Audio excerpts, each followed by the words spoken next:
before I read the introduction of the book, I just want to tell you a thing. When I was reading it, I learned a lot myself, but I think, and I'll put myself in the shoes of the audience, I think it's like they're going to get a little bit bored. So if you're bored, you can just put it on a fast forward or just switch off my sound. I don't know. I did learn a lot just from the introductions, and the book has a lot of information that is interesting. Although if you want to know a lot about Pinocchio, I would suggest you should buy J.B. Kaufman's book, which has a very comprehensive research behind it.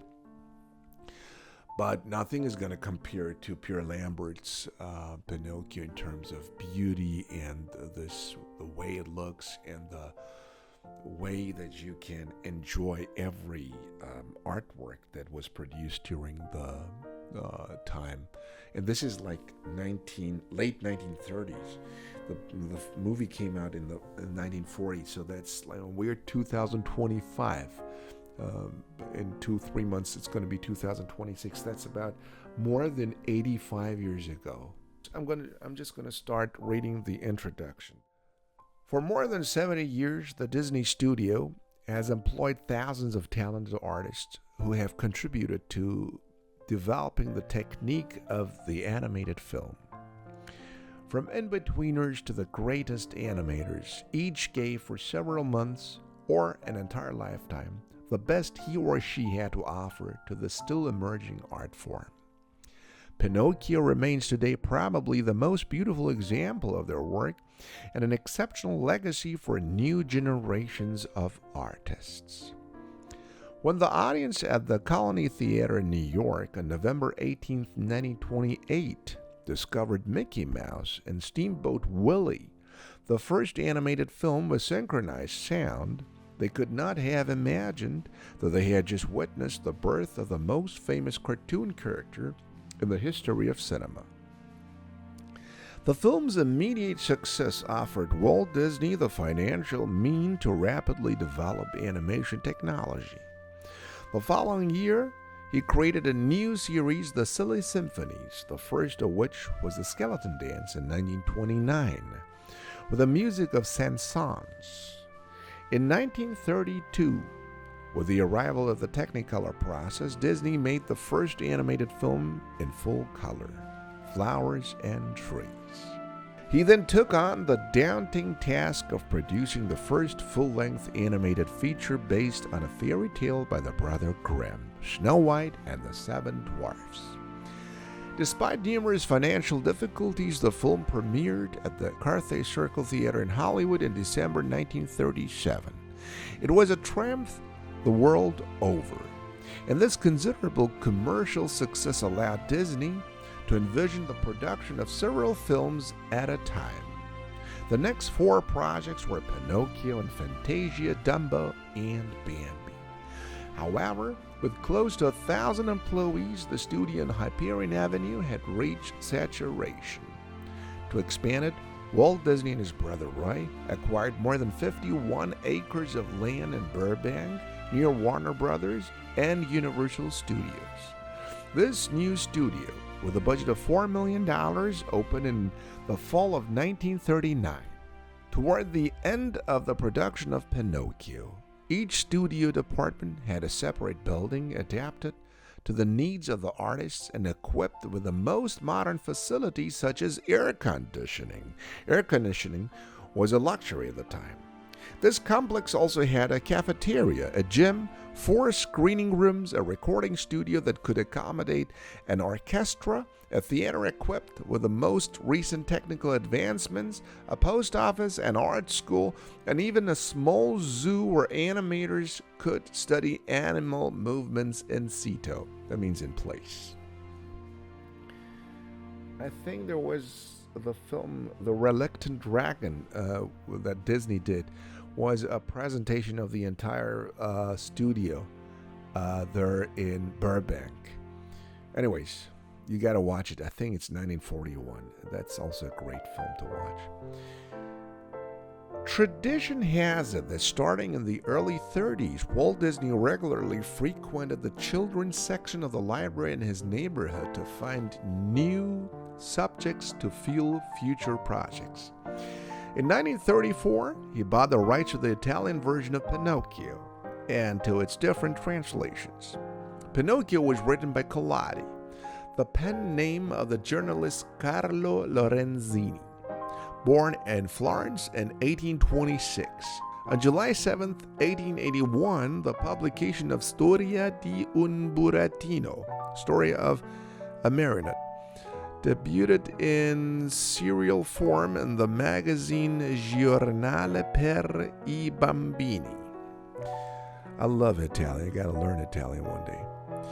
2 years later, the different episodes were gathered and published in one volume titled Le Avventure di Pinocchio. The book met with immediate success and sold more than 1 million copies.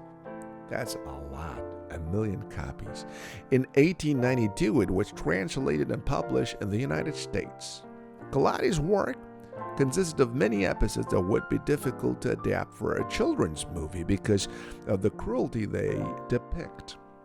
In the original version, the puppet was successively hung, locked in prison for 4 months, forced to confront a giant snake, arrested by the police, and swallowed by a shark before finally obtaining the right to have a normal little boy's life. Oh my God.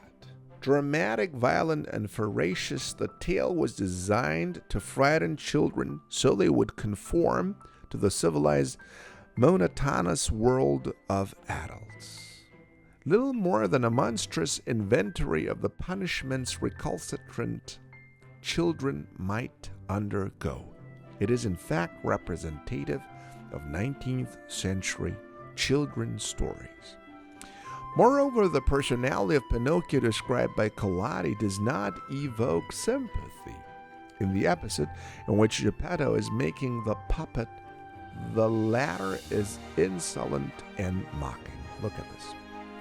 Devilish child, you are not even finished, and already you lack respect towards your father. That is not good, my boy. That is not good. And he wiped away a tear. He continued making the legs and the feet. When Geppetto had finished them, he received a kick in the nose. In early 1937, Walt Disney commissioned the scriptwriter Bianca Majoli to write a new version of the tale. Production of Pinocchio began only a few weeks after the release of Snow White and the Seven Dwarfs. A written transcript of the first work session, dating from March 1938, describes a meeting of Walt Disney and his principal collaborators, scriptwriters, graphic consultants, and directors. The project dragged on the complexity of the story, slowing the work. Then 6 months into production, Walt Disney threw away almost all the shots that had been filmed and had the plot reshaped into its final form. The new script emphasized the puppet's desire to be transformed into a human being. In the book, that transformation came to pass under the sculptor's chisel. Now, in the screenplay version, the wooden toy would come to life through the power of a fairy. Typical Disney. In June of 1938, Walt Disney had already decided to assign an essential role to Jiminy Cricket.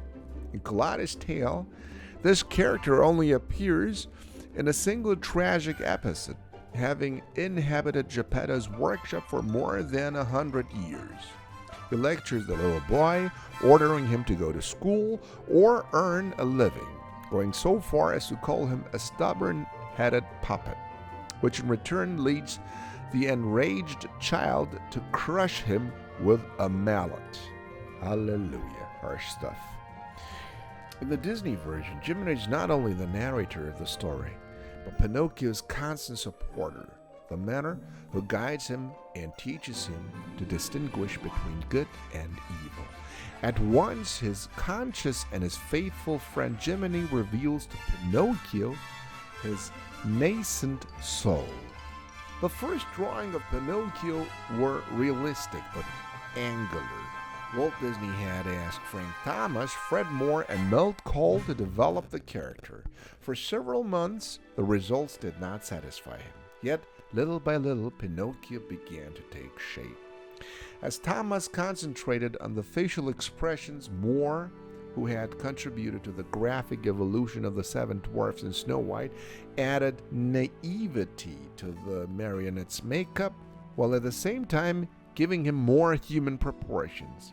It was his idea to hide the wooden hands with gloves, which echoed one of Mickey's characteristics. In February 1939, Milt Cole, who was also working on the conceptual design of the animation, found the answer to many of Walt Disney's criticisms. The animation of the wooden body would be inspired by the movement of a real little boy.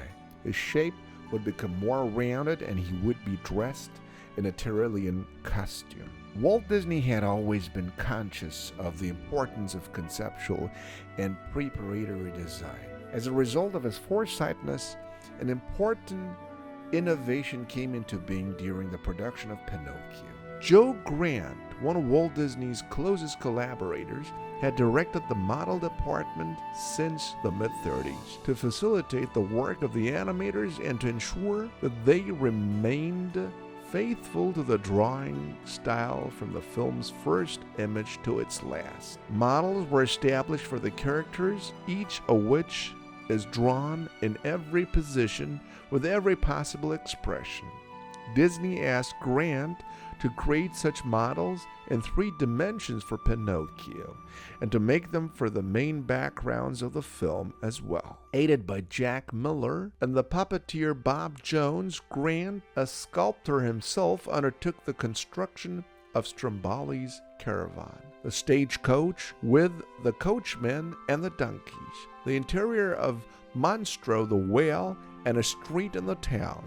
In the fall of 1938, with the arrival of sculptor Charles Cristadora, large-scale production began. For each model, Cristadora executed the original in modeling clay. Then, starting from a mold developed by Ted Klein, he made about 15 copies in plaster. The sculptures were polished and coated, then painted under the direction of Eleanor Bovick McIntosh. The lifelike figures allowed the animators to capture the backgrounds and characters from all angles. Each of the main characters required a number of models, holding different poses. Walt Disney would organize numerous work sessions with his principal collaborators, and together they would dissect each scene until the team was completely satisfied. In the course of the making of Pinocchio, Disney made few concessions to deadlines, scrupulously applying the virtues of the artisan, the rigor, concern, and even obsession for perfect work, which explains the exceptional technical and artistic quality of the film. The works brought together in this book pay tribute to the talented and inventive artists who devoted more than 2 years to developing through Pinocchio a veritable science of the animated film, never surpassed and rarely equaled since. Many artists who participated in Pinocchio have since passed away. It is thus with a certain nostalgia and much emotion that one discovers these original sketches and preparatory paintings, storyboards, animation drawings, layouts, cells, and backgrounds created almost 60 years ago. I mean, right now, 85 years ago, or even more. And that now form a part of the history of